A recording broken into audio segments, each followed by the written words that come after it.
नमस्ते, हेलो। मेरा नाम डॉक्टर आदित्य जैन है। मैं कंसल्टेंट ऑर्थोपेडिक सर्जन हूँ, trauma sports injury specialist. Most commonly patients जो हमारे पास आते हैं वो होते हैं ओल्ड एज, यानी कि above 50, 55, 60, 70।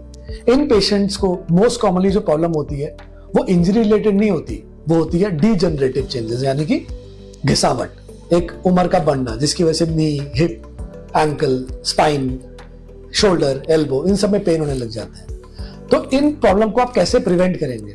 Definitely prevention is better than cure. तो प्रिवेंशन करने का फिर एज भी पहले ही होगी।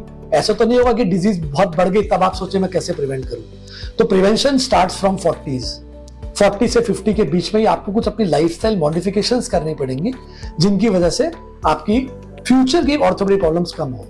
तो सबसे कॉमन है उसमें exercises. So you have to strengthen your muscular apparatus, यानी कि नी की, थाई की, पेट की, स्पाइन की, हिप की, एंकल की, और अगर नेक और शोल्डर में प्रॉब्लम हो तो नेक और शोल्डर की एक्सरसाइजेस करके आपका मस्कुलर अपैरेटस स्ट्रांग होगा, तो आपकी जॉइंट्स और आपकी बोन पे लोड कम पड़ेगा। सेकेंड, अपनी बोन की हेल्थ। तो बोन की हेल्थ कैसे मेजर करेंगे?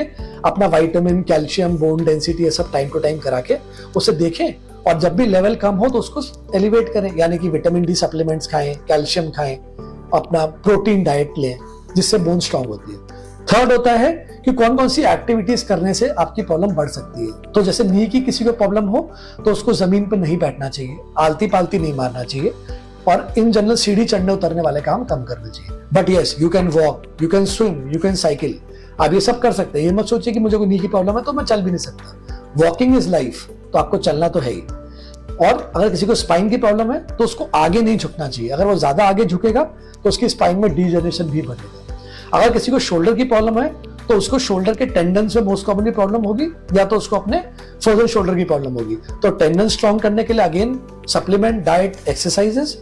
और अगर किसी को फ्रोजन शोल्डर की प्रॉब्लम है तो वो मोस्ट कॉमनली डायबिटिक और थायराइड पेशेंट्स में होती है, तो उनको अपना डायबिटीज और थायराइड कंट्रोल करना है। तो मोस्ट कॉमन प्रॉब्लम आज हमने यही सीखी, वो होती है डीजनरेटिव चेंजेस, टेंडन की प्रॉब्लम्स, जॉइंट की और कार्टिलेज की प्रॉब्लम, और ये इजीली अवॉइडेबल हो सकती हैं आपके डाइट, सप्लीमेंट्स, एक्सरसाइजेस और कौन कौन सी एक्टिविटीज जो आपको नहीं करनी है उनसे। बट ये अगेन एक्शन पहले लेना पड़ेगा, प्रॉब्लम को पीक पे जाने पे नहीं।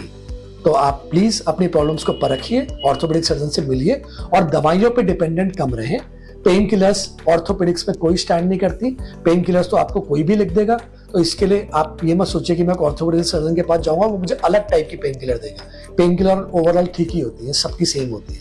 आपको मेन फोकस करना है कि मैं अपने आप को कैसे चेंज कर सकता हूँ एज अ पेशेंट। वो है लाइफस्टाइल मॉडिफिकेशन, और इन सब में ये सारी चीजें आएंगी जिससे आप बेटर हो पाएंगे। Thank you.